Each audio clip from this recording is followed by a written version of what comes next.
buhoraho. Niyo mpamvu ufite uwo mwana ariwe Kristo Yesu afite ubugingo, ariko utamufite nta bugingo aba afite. Bisobanuye ngo kwizera bihwanye n'ubugingo buhoraho. Iyo wizeye ukamwakira uba wamaze kubona ubugingo buhoraho. Ntago bavuze ngo cyokora abamwizeye ntibakore nibi nibo bafite ubugingo buhoraho, ahubwo uwamwizeye umuntu atazarimbuka azize ko yakoze ibyaha, ahubwo umuntu azarimbuka azize yuko yanze kwizera Yesu nk'umwami n'umukiza ngo amwakire, kuko n'abazajya mu ijuru nabo bazajya mu ijuru barakoze ibyaha. Haleluya, haleluya. Ndagira ngo wowe unkurikiye ku iyi televiziyo, ngewe pasiteri, umushumba w'itorero ku isi yose, bose barakizwa yuko nta muntu n'umwe uzajya mu ijuru kubera ko atakoze ibyaha, ahubwo umuntu azajya mu ijuru kuko yizeye Yesu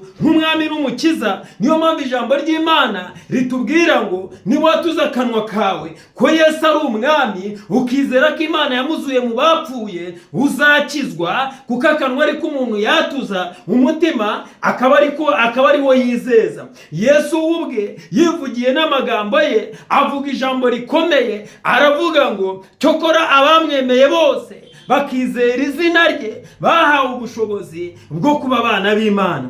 Arongera aravuga ngo ni njye nzira y'ukuri n'ubugingo, ntawe uzajya kwa data ntamujyanye. Uwo Yesu mbabwira niwe wa wundi wishyizeho intimba zacu, akishyiraho imibabaro yacu, akishyiraho ibyaha byacu, akabyikorera, utarigeze ukora icyaha na kimwe, kugira ngo tubone ubugingo buhoraho. Niyo mpamvu ufite uwo mwana ariwe Kristo Yesu afite ubugingo, ariko utamufite nta bugingo aba afite. Umugabo witwa Pawulo arabishurirwa, amaze kubisobanukirwa avuga ijambo rikomeye, arangije aravuga ngo mwirinde hatagira umuntu ugwa akava mu buntu bw'Imana. Abantu benshi bakunda kuziza abandi ubusa, akamucira urubanza, akamubwira ngo kuko ndamufashe yaguye mu cyaha runaka ngo buriya byarangiye, we n'umubano n'Imana byarangiye. Ariko si uko biri. Ubwo buntu bw'Imana bavugaga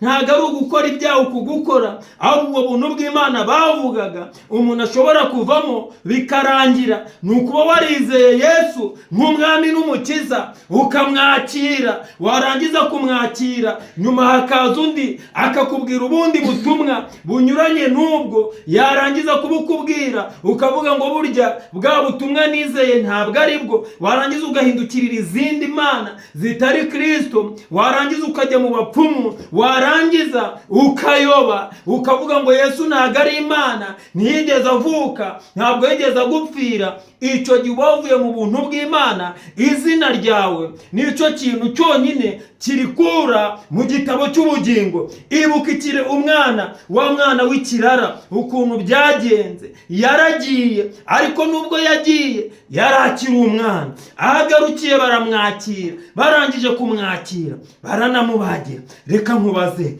wowe unkurikiye, Yesu ufite umwana agakora ibyaha byinshi, bikaba byinshi cyane bikarenga inkombe, byarangiza kuba byinshi, maze ukavuga ngo guhera ubu ndakubyarutse, ntabwo uzongera kuba umwana wanjye. Ese bagiye kugupima amaraso nawe bakamupima, ntibasanga akiri umwana wawe? Natwe nuko baba bimeze. Ushobora kugira intege nke runaka, ariko ntabwo bikuraho yuko uri umwana w'Imana. Ntabwo bikuraho yuko wabambanywe na Kristo, ugapfana nawe, ukazukana nawe, ubu ukaba wicaye iburyo bw'Imana Data mu ijuru, nk'uko na Kristo ariho ari. Ndagira ngo iki kintu mucyumve. Uwizeye wese Yesu nk'umwami n'umukiza mu buzima bwe afite ubugingo buhoraho. Niko ijambo ry'Imana rivuga muri Yohana ibice byaho 3:16 ngo kuko Imana yakunze abari mu isi cyane byatumye itanga umwana wayo w'ikinege, kugira ngo umwizera wese atarimbuka, ahubwo ahabwe ubugingo buhoraho muri Kristo Yesu. Bisobanuye ngo kwizera bihwanye n'ubugingo buhoraho. Iyo wizeye ukamwakira uba wamaze kubona ubugingo buhoraho. Ntago bavuze ngo cyokora abamwizeye ntibakore nibi nibo bafite ubugingo buhoraho, ahubwo uwamwizeye